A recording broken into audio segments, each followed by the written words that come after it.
During the grim years of World War II, millions of Jews were systematically persecuted and murdered under Adolf Hitler's Nazi regime. Despite the scale of this tragedy, one of the most haunting aspects of the Holocaust was the refusal of the Allied nations to offer safe haven to Jewish refugees desperately fleeing Nazi-controlled Europe.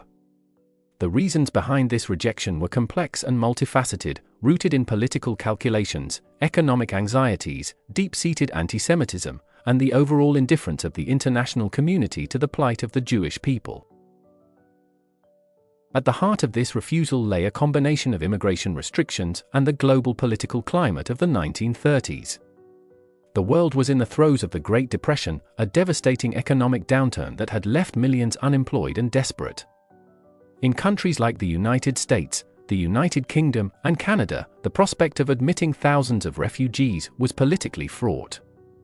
Leaders feared that an influx of immigrants would exacerbate unemployment and strain already overburdened welfare systems. Governments, eager to maintain political stability, were reluctant to take any action that might provoke public backlash. In the United States, strict immigration quotas imposed by the Immigration Act of 1924 severely limited the number of refugees allowed entry. The quotas were not only restrictive but also racially and ethnically biased, designed to favor immigrants from Northern and Western Europe while discriminating against those from Eastern and Southern Europe regions where many Jews resided. President Franklin D. Roosevelt, though aware of the horrors unfolding in Nazi Germany, faced significant political pressure to maintain these quotas. Public opinion polls from the time revealed widespread opposition to increasing immigration, with anti-Semitism playing a significant role in shaping this sentiment. One of the most striking examples of this resistance occurred in 1939 with the tragic voyage of the SS St. Louis. The ship carried over 900 Jewish refugees fleeing Germany, but they were turned away from ports in Cuba, the United States, and Canada. The passengers were ultimately forced to return to Europe, where many were later caught up in the Holocaust. The St. Louis incident underscored the unwillingness of Allied nations to act, even when lives hung in the balance. Anti-Semitism was a pervasive force across much of the Western world during this period, and it contributed significantly to the rejection of Jewish refugees. Negative stereotypes about Jews, portraying them as economic competitors, social agitators, or even subversive threats, fueled public hostility. These prejudices were not confined to fringe elements but were embedded in mainstream political discourse and policymaking. In Canada, for instance, Prime Minister Mackenzie King's government infamously refused to accept Jewish refugees, with one senior official declaring, "None is too many." The Evian Conference of 1938, convened by Roosevelt in response to the growing refugee crisis, highlighted the international community's apathy. Representatives from 32 nations met in Evian-les-Bains, France, to discuss the plight of Jewish refugees. However, most countries refused to make significant commitments, citing economic concerns and overpopulation. The conference ended in failure, leaving the Nazis to exploit the Allies' inaction as evidence of their shared indifference toward Jews. As the war escalated, the Allies' priorities shifted toward defeating Nazi Germany militarily. While the Allied governments were aware of the atrocities being committed against Jews, they largely framed the Holocaust as a byproduct of the war rather than a central issue. Efforts to rescue Jews or provide safe haven were seen as secondary to the overarching goal of winning the war. For instance, when Polish underground forces reported the existence of death camps like Auschwitz, Allied leaders hesitated to act, arguing that resources could not be diverted to target camps or transport routes. This approach reflected a broader prioritization of military strategy over humanitarian intervention. This pragmatic, war-first approach was exemplified by the Allies' response to the question of bombing Auschwitz.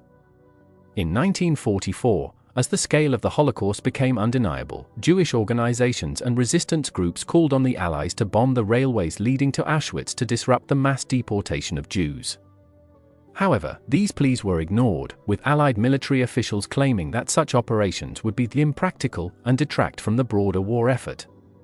This decision has since been the subject of intense historical scrutiny and moral debate. The British government also played a significant role in limiting Jewish immigration. As the mandate holder in Palestine, Britain controlled access to the one place many Jews viewed as their natural refuge. However, under the 1939 White Paper, the British severely restricted Jewish immigration to Palestine, citing fears of unrest among the Arab population. Even as European Jews faced annihilation, the British refused to relax these restrictions, effectively closing off a vital escape route. Ships carrying Jewish refugees, such as the *Struma**, were turned away, leading to tragic consequences. The *Struma* sank in the Black Sea in 1942 after being denied entry to Palestine, resulting in the deaths of nearly all 800 passengers on board.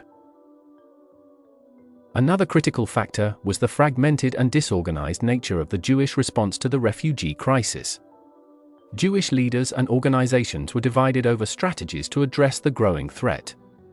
Some prioritized lobbying for increased immigration quotas, while others focused on raising awareness of the atrocities. This lack of a unified front weakened their ability to exert pressure on Allied governments. Furthermore, many Jewish organizations faced significant opposition and anti-Semitism within their host countries, limiting their influence. Efforts to raise awareness also faced limitations due to widespread disbelief about the extent of Nazi atrocities. Reports of mass killings, ghetto conditions, and death camps were often dismissed or downplayed as wartime propaganda. The inability to galvanize a more urgent response stemmed not only from anti-Semitism, but from a failure of imagination. The sheer scale of the Holocaust was unprecedented and, to many, almost inconceivable. This denial only compounded the suffering of those who sought aid. The Holocaust has rightly been called a failure of humanity, and the Allies' refusal to accept Jewish refugees remains a glaring stain on their moral record.